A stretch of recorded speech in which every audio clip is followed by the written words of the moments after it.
Se você chegou nesse vídeo, muito provavelmente ou você vai ser submetido a uma cirurgia de fimose, a postectomia, ou você acabou de ser submetido e está com alguma dúvida em relação ao seu pós-operatório. Ou ainda, você é um paciente aqui do consultório, né, operado aí recentemente, e está recebendo esse vídeo para reforçar, então, as orientações dadas ali no pós-operatório imediato.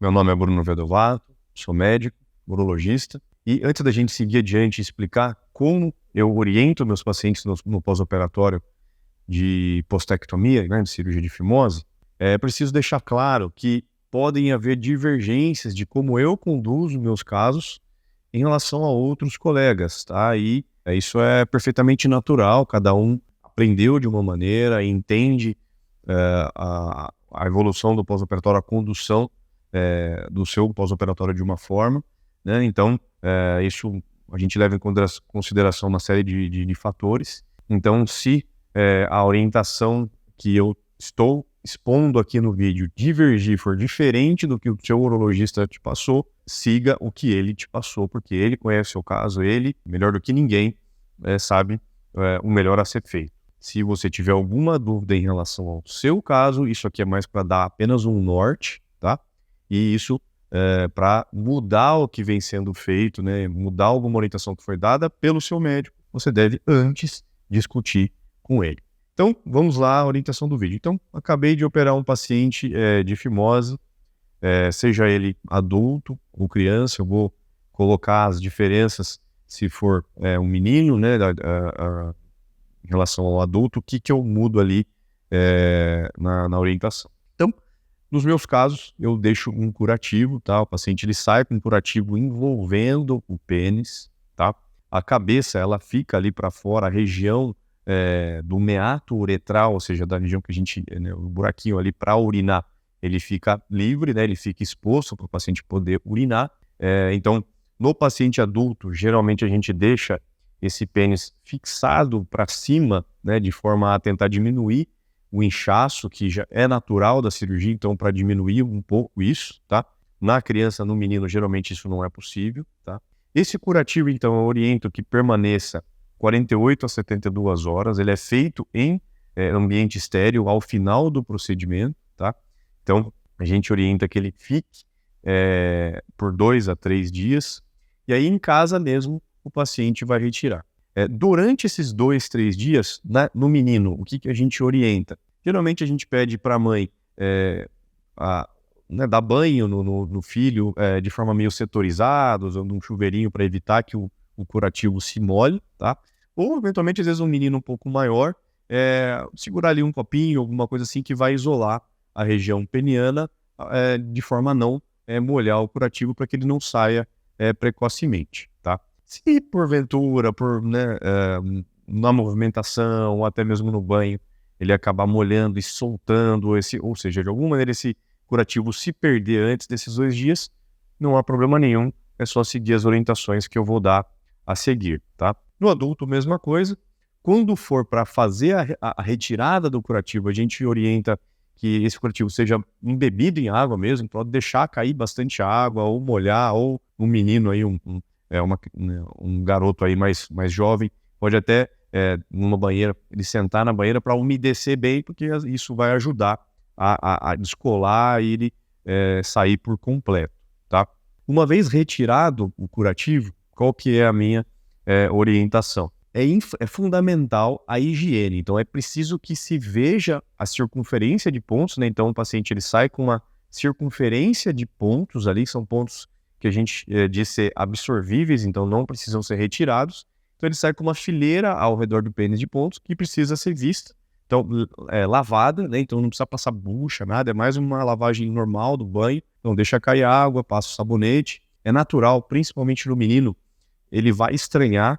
Muitas vezes eles confundem dor com a sensibilidade da glândula, né? Então eles estranham, nossa, tá esquisito, tá? Ou acham que aquilo é dor, por ser uma sensação nova para eles, porque a cabeça estava completamente coberta. Então muitos acabam não deixando ou ficando ali receosos à manipulação. Então, o que a gente orienta os pais é que tem que limpar, tem que observar os pontos, higienizar bem essa região, porque senão, como já aconteceu aqui em alguns pós-operatórios, a mãe ficou insegura, não tinha ajuda, né? E muitas vezes há necessidade de realmente o pai ali estar junto, ou mais alguém, um avô, uma avó, segurar a criança para poder lavar e tudo, né? Para manter uma boa higiene. O que acontece quando isso não é feito de forma adequada é que, como existe área cruenta ali na região da ferida, pode ser que essa região da ferida operatória se grude, né? Fique aderida à glande de novo. E eu já tive casos, infelizmente, principalmente nos pacientes, né? Nas crianças mais acima do peso, né? Com um pouco mais de gordura ali na região abdominal, que o pênis fica um pouco embutido, e essa incisão fica até um pouco mais difícil de ser limpa, de ser higienizada. Nesses casos, a criança voltou e estava completamente, primeiro que mal higienizado, completamente grudado, a ponto da gente não conseguir fazer um descolamento aqui no consultório e ter que levar essa criança para o centro cirúrgico de novo, apenas para descolar e limpar, e lavar, tá? Então, é um passo fundamental. Então, ver os pontos, lavar. Então, uma pequena tração leve da pele, né, do pênis, para conseguir enxergar os pontos, lava bem eles, seca e, na sequência, passar a pomada que a gente deixa, que é uma pomada de antibiótico, mas que o principal papel dela é criar uma interface entre a região dos pontos e a glande para evitar esse acolamento aí no pós-operatório, tá?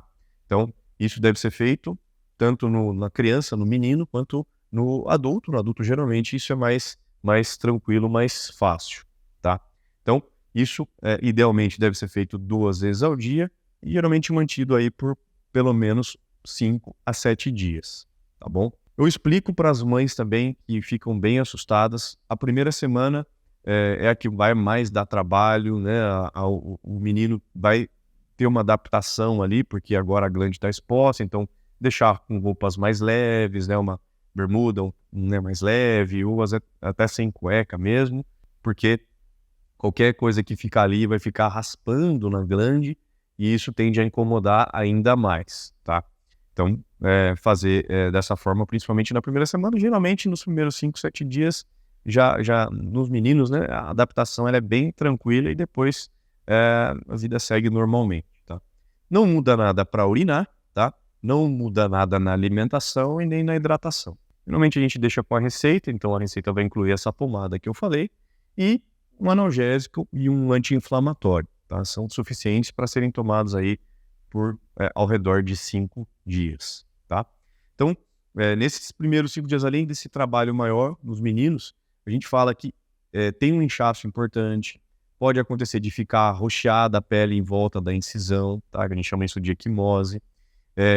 Em meninos que têm, além da fimose, um acolamento importante da pele da glande à cabeça, né? A gente chama de acolamento balo prepúcial. A hora que a gente descola isso, pode ficar uma área cruenta e isso formar uma casquinha, até às vezes uma casquinha meio amarelada, por cima da cabeça, tá?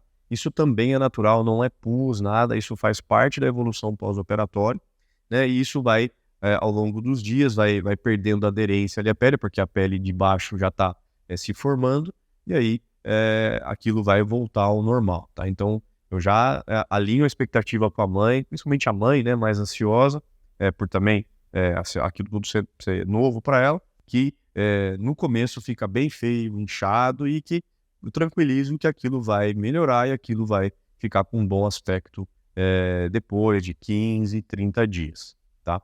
Então, basicamente são essas orientações. Se na hora da retirada do curativo houver algum sangramento da incisão, que a gente orienta a tentar fazer uma compressão local por 2 a 5 minutos, tá?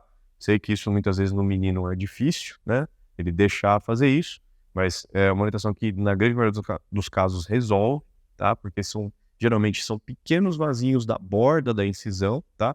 Isso também é raro de acontecer, tá? Então, é isso. Aqui no consultório, se você é meu paciente, a gente orienta um retorno com 14 dias da cirurgia e qualquer dúvida, qualquer coisa que aconteça diferente do que a gente explicou hoje, entrar em contato aqui no consultório para a gente esclarecer, não deixar passar nenhuma dúvida para que o pós-operatório transcorra da melhor forma possível, tá?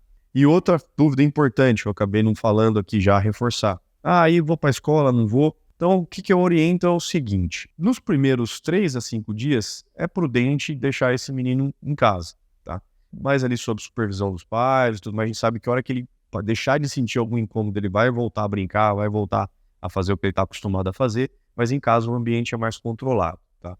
Em tese, ir para a escola para assistir aula naquele menino mais, com mais idade, né, ali nos 5, 6 anos, ele mesmo vai se policiar e assistir aula não seria um impeditivo, tá? Não tem muito problema que não envolve esforço. Agora, atividades que envolvam esforço ou atividades que podem gerar algum impacto ali na região do pênis, aí eu oriento esperar o retorno, tá? Esperar ali o primeiro retorno, que é realizado em 14 dias. Então, do ponto de vista prático, em 3 a 5 dias pode voltar, pode ir para a escola para assistir às aulas, tá? Mas evitar de fazer a atividade física, tá bom? E aí, no retorno, a gente avalia e libera, olha, pode ir para voltar para fazer atividade física. A mesma coisa vale para natação e, enfim, e outros que vão molhar ali, que vão, enfim, o paciente vai entrar na água, né? Vamos dizer assim, tá? Isso vale também para a população adulta, né? Quando que eu posso voltar a dirigir? É uma dúvida. Então, geralmente em 3 a 5 dias, 2 a 5 dias, geralmente assim, não é um grande problema, tá? Mas a gente orienta essa prudência porque é uma cirurgia eletiva, uma cirurgia que não é para complicar. Então, pelo menos ali nas primeiras 48 horas, é bom evitar qualquer esforço, qualquer coisa que possa gerar um aumento de pressão arterial, aumento de frequência cardíaca e gerar um sangramento a mais ali, um hematoma, enfim. Porque tanto no menino quanto no adulto, não deixa de ser uma cirurgia também com um efeito estético, tá? Então, para evitar complicações. Atividade física também oriento a esperar o retorno, pelo mesmo motivo, tá? Já tive casos aí de pacientes que voltaram precocemente, desobedecendo a nossa orientação e tiveram deiscência, né? Ou seja, abriu os pontos ali, perdeu precocemente os pontos, então isso acaba atrapalhando a evolução, tá? E atividade sexual depois de 30 a 45 dias, quando a gente vê que já houve completa consolidação ali, né, da epitelização e todos os pontos já foram eliminados aí espontaneamente, tá? Então, espero que tenham gostado do vídeo. Ficou alguma dúvida a mais, deixa aqui, que daí eventualmente a gente faz um vídeo aí para complementar esse daqui. E para quem foi operado, boa recuperação, boa sorte, que corra tudo bem na sua cirurgia. Um grande abraço e até o próximo. Tchau, tchau.